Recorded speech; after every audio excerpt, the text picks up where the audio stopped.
What's up, everybody? It is the 2,853rd day that the U has not beaten USF, has not beaten FSU in football. Uh, it's June 30th, 2017. Got a lot to talk about today. This is the day before uh, the free agent uh, start period for the NBA starts at 12:01 a.m. on July 1st, and we're about 16 minutes away from that. Uh, there'll probably be a lot of stuff to talk about tomorrow and over the weekend, so I thought I'd fit in Thursday and Friday, yesterday and today, in today's information. And there's a lot to talk about. A couple of big moves made by some teams, so it'll be pretty interesting. I got other news outside of the NBA as well. I'm going to try to get everything on their same page. If not, I'll just be mixing it in. First cap off yesterday. There were rumors that John Calipari had reached out to the New York Knicks about their president of basketball operations position. He has denied that. Um, I think it's just the right thing to do to deny that, especially when you're recruiting people to play at Kentucky and you don't want to ruffle those feathers. But I mean, all he had to do was just tell Kentucky, "Hey, look, you know, I need a new challenge." He's getting everybody to the pros. He's won his national title. And a guy like Calipari, he wants to go back and prove that he can coach at the next level, and it just makes sense for him to do that. But now he doesn't want to coach; he wants to be the GM. Managing teams and coaching teams, two different things. And I guess he figured, hey, if Phil can blow it, he's an improvement. He can get in there and try to do something with it. But getting the players is one thing, and as Bill Parcells used to say, buying the groceries is one thing. Cooking them is another thing, and usually, if you want somebody to cook the groceries, at least let them have some say in buying them. So right now, Calipari says it's not true. I'm only talking about it because they said sources said. So I thought it had some value to it, especially if it was through ESPN. Probably does have some value, but Calipari's probably doing some damage control right now or some room control. So that's that. So we'll get back to the NBA in a minute. Real quick, got a little bit of hockey news. I thought it was interesting that Jaromir Jagr wants to play one more year in the NHL. Now, what's interesting about that is Mr. Jagr is 45 years old. He's played 26 years in the NHL, um, and he just wants to keep playing. And so hopefully somebody can give him a contract. Um, he did decent for a 45-year-old, or exceptionally well for a 45-year-old last year. Problem is, you want to get him at a cheap price, and hopefully he doesn't mess up the flow. And maybe Yarmir, maybe you don't start. So if you want to start and you want to make Yarmir Yaga money from 10 years ago, it's not going to happen. So, but it's good to see that he's out there 45. He's trying to get his what was that guy's name who played forever? Gordie Howe. Gordie Howe. He's trying to get his Gordie Howe on. More power to you if you can do it. 26 years in the NHL. He's going for number 27. Keep you posted if anything happens with that. Real quick, some other news that I want to get before I get back to the NBA. I got a little concern about Major League Baseball. Over the past 2 days, there has been two situations where fans are throwing things at either a Major League player or an umpire. And the first incident was where a fan threw a beer can at a Hyun Soo Kim, outfielder for the Toronto Blue Jays. The Blue Jays stopped selling canned beer, at least for the rest of that game. I don't know if they're doing it in the future, but you know, I mean, humans have to be idiots all the time. That doesn't make any sense. Why do that? And before I really expound on humans real quick about this, tonight a fan threw a ball at umpire Joe West during a game while he's officiating the game. And these, to me, are the sign of the times. Now fans are doing dumb stuff. Baseball, you have bats, balls, beers. You have all kinds of giveaways where they can throw these things at players and umpires who are unsuspectingly knowing these things are going to happen. And humans are just getting disgruntled, not disgruntled, but just getting obnoxious. And I don't care how much you paid to play, to go to the game. I don't care how much you want your team to win. You don't do that. And so it just means that, hey, if for my money, I'm not going to these games having to deal with those sort of things. And you got to feel for the players and the umpires or the officiators, to have to deal with these sort of things because there are stupid people in the world. And that's it at the end of the day. Um, I'm surprised it's just happening now, or it's happening as frequent as it is now. Unfortunately, hopefully, it doesn't happen in basketball. You see basketball, the fans are right there on the court. Anything can happen, and um, I guess fans won't be happy until they put up big giant glass walls like they do in hockey, and maybe that'll stop them from being stupid. But look here, fans. Like I said, if you can't handle what's going on at the game, stay at home. Don't be stupid. And maybe if somebody sues you and puts you out on the street and take all your money, maybe you'll understand it then. So that's all I have to say on that. Hopefully, I don't have to report on too many more incidents like that.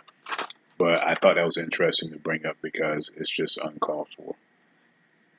Um, in in more Major League Baseball news, Mike Trout, because he's a angel, he took batting practice today, so hopefully we can see him soon. I still think it won't be until after the All Star break because the All Star game is on the 12th of July, so that means maybe another week and a half. And I think they may hold him out for another week and a half before he comes back. But he took batting practice, so even if he felt good, it probably wouldn't happen until next weekend. Be the last series before the All Star break. But yeah, he just might just be cautious and say, hey, just hold him out all the way through. Couple of sad notes. One of them in baseball. Dustin Fowler, outfielder for the New York Yankees. He tore his patella tendon.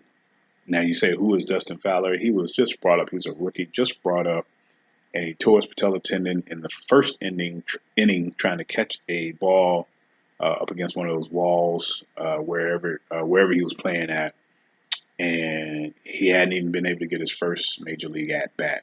So prayers for him, speedy recovery to him. It's kind of sad. You get brought up, and then as soon as you get brought up, you get injured before you even get your first at bat. So, uh, speedy recovery, Dustin Fowler, uh, and hopefully you'll be able to come back this year.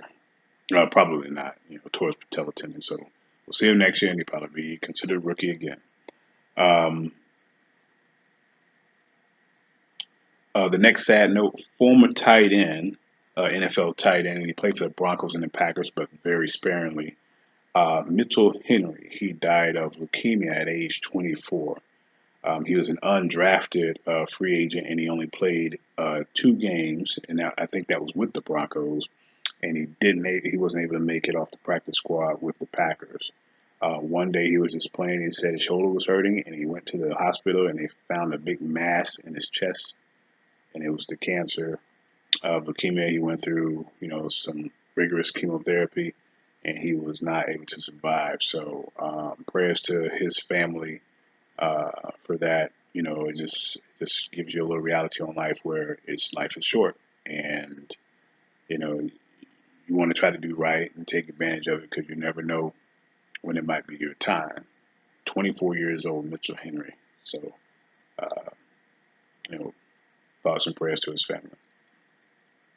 Real quick, Manny Pacquiao fights tomorrow on ESPN, if you care.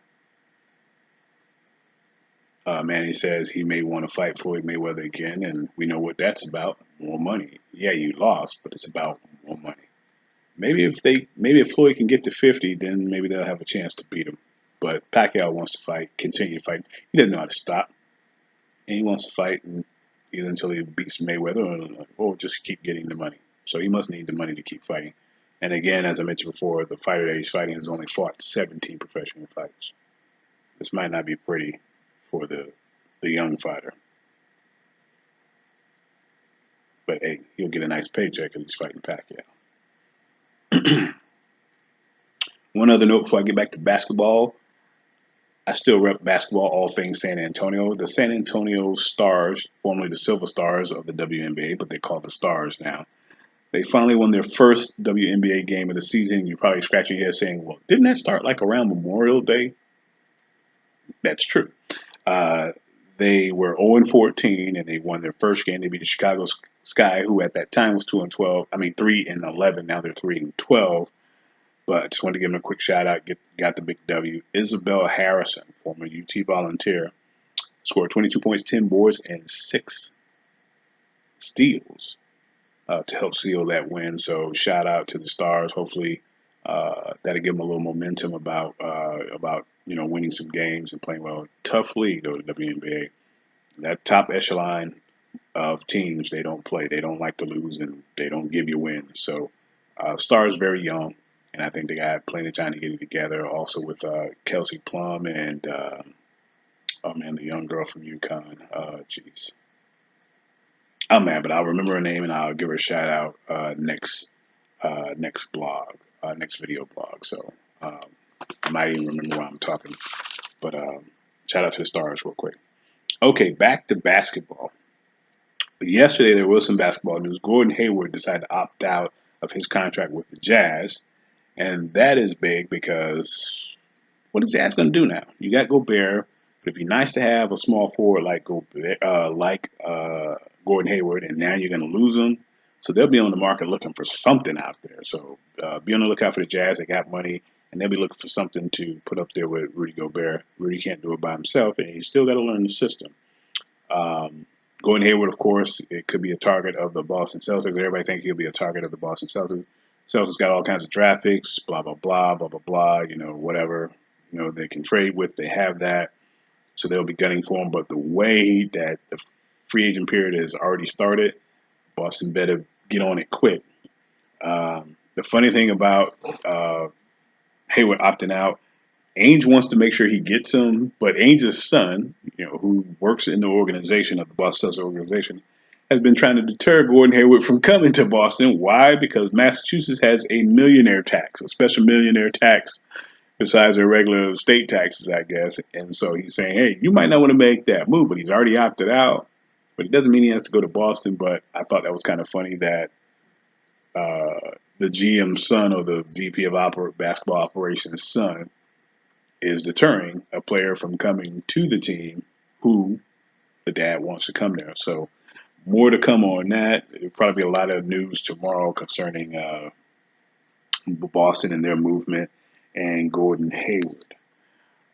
Real quick, Andre Iguodala is supposed to meet with the San Antonio Spurs at 12:01 tomorrow morning. As a Spurs fan, if we can get him for cheap, that's great. But if we can get him for cheap, then you wonder why he just wouldn't stay with Golden State, proven winner, that sort of thing. I'm hoping this isn't Spurs trying to overpay for another player, especially a player who's up in age. I mean, do I think it would be better than Danny Green defensively? Yeah. And offensively, he's pretty efficient. But I'm not paying this guy. I wouldn't pay this guy, upwards of 12 million plus to be on my team, because right now he made 11 million last year. So if Iguodala, maybe he wants a new challenge if he comes to San Antonio, but then again, at the same time, he might.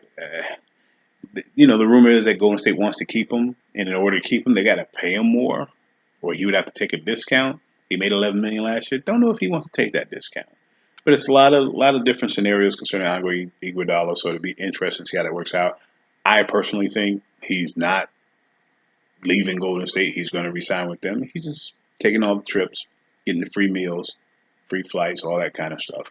It's nice to be wanted in the free agent market and see what everybody's trying to throw at you, that sort of thing. But I'm sure his agent has done the homework and knows that, hey, only certain teams can offer you a certain amount of money. And, where are you going to go that's better than where you came from? If you want more money, well, yeah, but I'm hoping San Antonio's not trying to do that. So more to come on Andre Iguodala and the Spurs. So we'll see what happens with that. Ricky Rubio was traded to the Utah Jazz. That doesn't replace Gordon Hayward. Ricky Rubio is a point guard. Gordon Hayward is a small forward. And Ricky Rubio, streaky shooter, but he can dish the ball. and he's a facilitator. But they traded him for a 2018 projected first rounder. If it's top 14, I don't think Minnesota can get that pick. I think they get a later pick if they can't get the top four. I mean, if it's top 14, if it's not top 14, they automatically get that pick. Um, Rubio had to be traded to clear up some space, and that helped them clear up 16 million, helped them to sign Jimmy Butler. So that was the purpose of getting Rubio moved because they had to make room for Jimmy Butler. And the funny thing about that, their only point guard is Tyus Jones. That's their only point guard right now on the roster. But they like what Tyus was doing, so that'd be good. But they still got to get him a backup. Uh, and that is a great segue to the next thing. You want a backup point guard or a point guard that might help him learn? Rajon Rondo is available. Yes, the Bulls have waived Rajon Rondo, so they're back into another rebuilding process. And so they had to let him go. And they also released Isaiah Canaan. And of course, they got Chris Dunn. The Bulls got Chris Dunn in the point guard Chris Dunn in the trade with the Timberwolves to send Jimmy Butler over there, and they also have Zach LaVine, who is a shooting guard or small forward, one of those. But Rondo will be available. Maybe he might want to, be a mentor to Tyus Jones and see what happens with that. So he was bought out. They waived him, so he pretty much bought out. So maybe Rondo, if he's not trying to get in for the money, and if he liked Jimmy Butler, Minnesota, he'd be a good place to go there, and that would make them a pretty interesting team. They already got a decent five, and Rondo coming off the bench, or even Jones coming off the bench, is a pretty viable team, at least the starting six. So that is pretty interesting there. So more to come on that, but I thought that was interesting that we could see that there. The Washington Wizards have made an offer to John Wall, have offered John Wall the max deal since he made the first team. Since he made All NBA, I don't know if it was first team, but he made All NBA. And when you make All NBA, you get certain perks with that, and that perk is they can offer you 4 years for 170 million. Yes, you heard that right. 4 years, 170 million. What does that come out to? 42.5 million a year. Yeah, 42.5 million a year. John Wall can get. John Wall. Some people say he may pass it up. Why? Because if you pass it up, that means you're about the team and you're trying to have some players on your team. If you take 42 million, guess what? You ain't going to have a lot on your team. You and Bradley Beal probably going to have 50, 60% of the payroll. And not going to have nothing else left. And the Wizards be trading people, and then you and Bradley Beal will be the only guys that'll be scoring points and playing ball and all that kind of stuff. So it is something to look at, but when you have an opportunity to make that kind of money, can you pass up 42 mil a year? I don't know. Nobody else can give it to you. So, and you may never get another paycheck like this, but the question is, how bad do you want to win a championship? Do you think this team can win a championship? So do you make that move and say, hey, let's just hold off and see what else we can get? Of course, if you try to get anybody else, that 42 million keeps coming down. But the Wizards offered it to him, meaning that they don't seem like they care too much about winning. They just want to give somebody 42 million a year. Come on, Washington, you got to be smarter than that. I mean, you did what you did. At least you did it for show. At least that you're offering it to them. But were you serious about it? It'll be interesting. Blake Griffin has decided to re-sign with the Clippers for the 5-year max deal at around 170 million. That puts it at about 34 million a year. 34 million a year he's going to take. This is not surprising considering the trade of Chris Paul and that they have DeAndre Jordan on the market. So the Clippers, you weren't going to just get rid of all 3 stars, right? Now, there's still a chance that they could retain DeAndre Jordan. It's funny because they begged him to come back last year after Dallas tried to get him after he shunned Dallas. And then now you had him on the trading block. He might be pissed and might say, nah, I want to, go ahead and trade me. At the end of the day, if they don't trade him, he's still on the team anyway, making the money. But he may not be happy about it. But Blake Griffin, it was the smart thing for him to do to take that. Why? Because he wasn't getting that on the market. You can't trust him to be healthy. Well, he probably could get it on the market. But then to me, that would be overpaying for him. I don't think he can stay healthy. It's a new system you got to be in. When you're playing with Doc Rivers, you already know the system. You have DeAndre Jordan, kind of like your backup guy. You can kind of do freelance and do a lot of different things when you got DeAndre Jordan back there manning the defense. But I need Blake to kind of have some more range to his offensive game. He'll do a post game, a little slight mid range, um, but he still seems a little too finesse. I need him to play. I don't even know if finesse is the right word, but something's just missing, and it's not a 3-point shot. He just needs to get better at whatever it is. I don't know. Maybe I got to look at his game a little bit more. But yeah, Blake needs to shore up something. But Clippers say we're not going to be without all three. Of course, it'd be great from a payroll standpoint, but we need somebody to bring the fans back to the stadium. And they're trying to build a new stadium, I think, in like 3 or 4 years. So I think this is the right thing to do. So um, out of the three, I would have tried to keep Chris Paul, but Blake was a close second. So I would get him. DeAndre Jordan, you hope you keep him. If you don't, well, at least you got one. So that's the deal on that. Finally, the last story and the most important story, the biggest story of the last 2 days, and it happened today, is that Paul George was traded by the Indiana Pacers to the Oklahoma City Thunder for Victor Oladipo and um, Sabonis. And I forget his first name, but it's Arvydas Sabonis, the great Arvydas Sabonis, it's his son. And I don't know why I think it begins with a D, but my apologies to you. Um, so they traded him. Uh, that's big for Oklahoma City because now Russell Westbrook has a viable second option on his team. Oladipo was streaky. Sabonis never really found his groove there. Um, and so this really helps out. He'll spread out a little bit. In Indiana, he may be able to find his space there. But Paul George still be on a good team, a very good team. I thought the Thunder was still a good team even with what they had. And PG-13 may be that guy to help them get a little bit further. Is it enough to beat the Thunder? It's going to depend on the bench. It'll depend on the bench all the time. But also if those bigs play. If you can get Adams and Cantor to play, the Thunder should be a tougher out than what they've been looking like. And I told you about these two guys before. Cantor is the offensive guy. Adams is the defensive guy. So when they're both on the court, it balances out. The bad thing is Adams terrible offensively or limited offensively, and Cantor is limited defensively. But when they're both on the court, it's like yin and yang, Batman and Robin. And then you got Russ who can run around. You got PG-13 now that's out there, and you got Roberson playing a little defense. And if he had more willpower, he could. If he shot more, he'd be okay. You can't get into shooting if you don't shoot enough. He kind of like him and Danny Green, kind of like the same guys. They're hesitant about shooting, but if you shoot enough, you may find your groove. You can't take just 5 shots a game.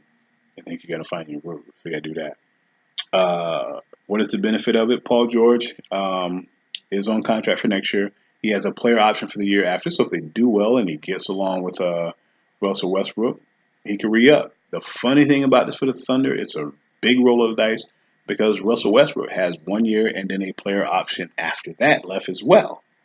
So for next season, you got them both. But then a year after that, you could lose them both. So you hope they both pan out and play well. Otherwise, you'll have a lot of cap room. So, or you're gonna have to figure out who you're gonna keep and who you're not gonna keep. But there's a possibility you can't keep both of them either way because why?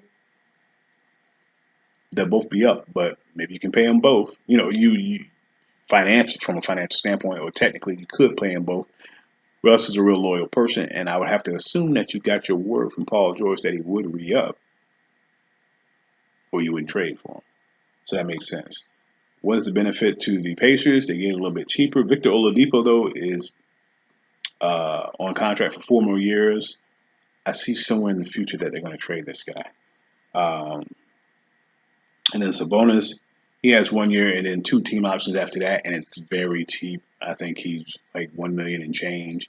So they'll probably keep him unless they don't feel like they got a spot for him. But Oladipo, I can see him getting traded if things don't work out in his first year, or if there's an offer to get rid of him. If there's an offer for him this year. So that's the happening so far. It is now 12:10 a.m. I'm pretty sure something else will be going on, but we'll talk about that tomorrow night. If there's a lot of stories, and I'm pretty sure there will be. So that's the news for the day. Busy in the NBA. So you'll hear a lot about NBA tomorrow. All right. So you guys take care. God bless. And free Colin Kaepernick. Peace.